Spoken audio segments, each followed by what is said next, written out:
Magandang araw mga ka-farming.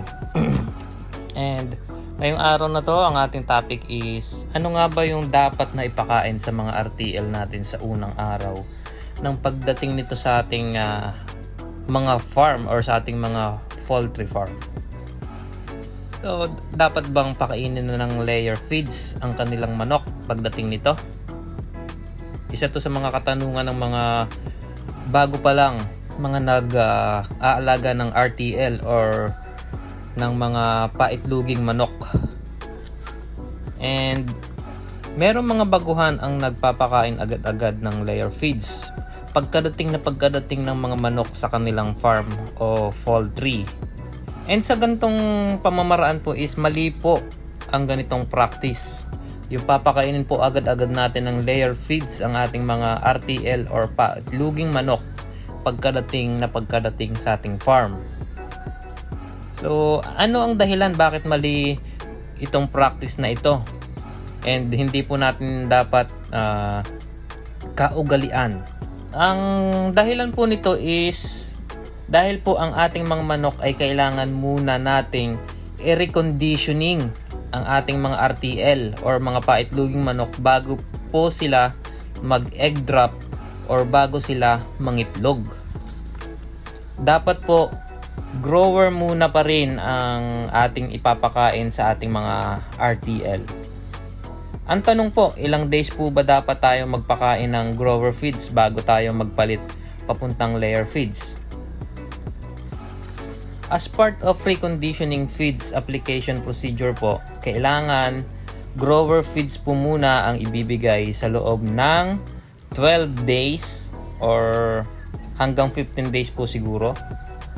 Pero ang practice po dito sa poultry ko, sa backyard poultry business ko ng mga RTL or paitluging manok is 12 days po ang ginagawa kong pagpapakain dito pagdating po ng RTL. So, paano po ba ang tamang transitioning ng grower feeds to layer feeds? Ang una po natin gagawin sa loob ng isang linggo or straight po ng isang linggo is straight po na 7 days grower feeds po muna ang ating ipapakain sa mga alagang RTL mula po sa araw ng pagdating sa ating farm or sa ating poultry. Regardless na po dito kung 16 weeks old or 17, 18, 19 weeks old yung ating mga alagang RTL na dumating or yung ating mga paitluging manok na dumating sa ating farm or sa ating poultry farm. Pagkatapos po ng 7 days ng straight na pagpapakain ng grower feeds, mag-start na po tayo mag-transition. So, kailangan na po gradually or paunti-unti magta-transition na po tayo from grower feeds to layer feeds. Ang gagawin po natin ay sa loob ng 2 days,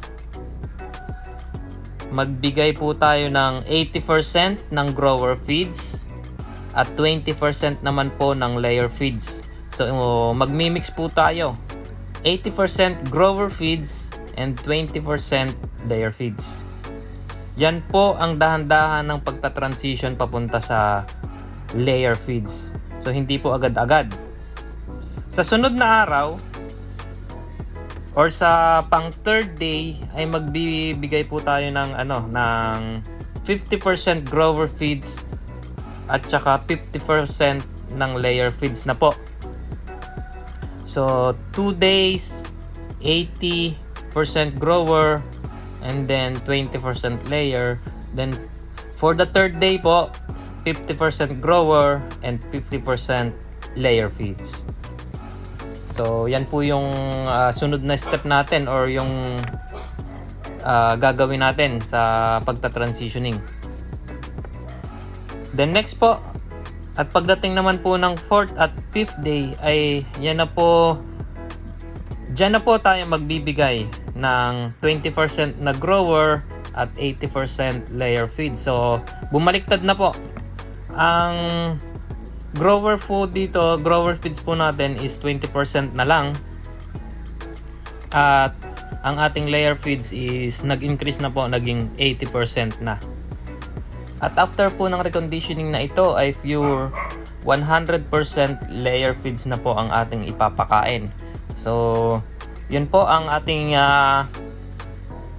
procedure sa pagre-reconditioning or pagta-transition from grower feeds to layer feeds. So, dito sa akin is ang aking practice is 2 araw na 80% grower feeds and 20% layer feeds. Then for the third day, 50-50, 50% grower feeds and 50% layer feeds. And then ang sunod na po is pang 4th day and 5th day. So change na po tayo. 20% naman po ng grower feeds na lang ang ipapakain natin at 80% layer feeds. 2 days din po yun. Then for 6th day and sa mga susunod na araw is 100% na po ang layer feeds na ipapakain natin. So ganun po yung transitioning ng from grower feeds to layer feeds. Ito po yung practice na ginagawa ko rito. So, nag-iiba din po yan sa mga ibang nag-aalaga or sa mga ibang poultry farm. Depende po sa kanila. So, dito po sa akin is ito yung practice na ginagawa ko. So, 5 days ng transitioning. And, bali, aabot din po ng 2 weeks siguro kasi meron tayong 1 week pagpapakain muna ng grower feeds, 7 days yun. Then after 7 days doon na mag-start yung transitioning. So almost 2 weeks transitioning ng reconditioning from grower feeds to layer feeds. So, ginagawa po natin tong pagta-transition ng pakain nila or pagre-recondition ng sa pagpapakain po nila is para po hindi nabibigla yung yung digestive system ng ating mga manok. So, gradually po unti-unti nating nire-ready yung digestive system ng ating mga manok para hindi mabigla. Kasi magkakaroon din po ng epekto yun sa mga manok, yung biglaang pag-iiba ng pagkain nila. So hindi po basta-basta. And medyo maselan po. Medyo maselan ang mga alaga natin pagka ganun. So maaring magkaroon ng negative effect sa ating mga alagang RTL or mga paitloging manok. So, yun lang po. Sana po is